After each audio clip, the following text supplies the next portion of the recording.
बाजिला cabinet मोहर एणिकी 3500 टंका भत्ता पाइबे एवं सुभद्रा योजना रे एकाथरके मिलिबो 2टी किस्ती टंका। तेबे कोन रहिछि नै संपूर्ण अपडेट टी चलंतु देखिबा।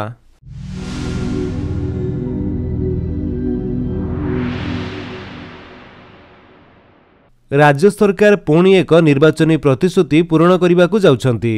राज्यर 80 वर्ष किंबा ताठारु अधिक वयस्क वृद्ध और वृद्धा को मासिक 3500 टंका भत्ता देवे।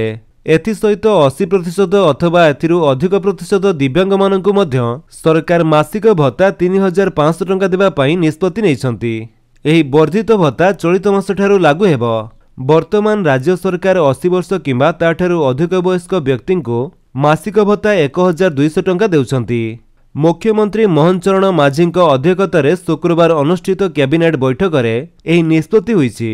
बैठक पर मुख्य शासन सचिव मनोज आहूजा गणमाध्यम प्रतिनिधि को यह सूचना प्रदान करिसेंती। राज्य कैबिनेट रे 9टी प्रस्ताव उपरे मोहर बाजिछि। एथिरे सुभद्रा वार्धक्य भत्ता, मुख्यमंत्री कृषि उद्योग योजना प्रमुख सामिल रहिछि। मुख्यमंत्री कृषि उद्योग योजना एही योजना माध्यम राज्य सरकार आगामी 5 वर्ष में 750 कोटी टंका खर्च करिवे। पीएम सूर्यघर योजना रे सोलार लगाइले राज्य सरकार सहायता प्रदान करिवे। 1 किलोवाट सोलार पाई राज्य सरकार अतिरिक्त 25,000 टंका देवे। केंद्रर 30,000 सब्सिडी बाद राज्य सरकार 25,000 टंका देवे। सेहीपरि 3 किलोवाट सोलार लगाइले राज्य सरकार 60,000 टंका सहायता प्रदान करिवे। तेबे कैबिनेट रे सुभद्रा योजना नहीं राज्य सरकार बड़ निष्पत्ति नैछंती। एही योजना रे सामिल हेबाकु चाहुथिबा आवेदनकारी जदि 2025 मार्च 31 सुधा आवेदन करंती सेमानंकु 2टी किस्ती टंका मिलिबो।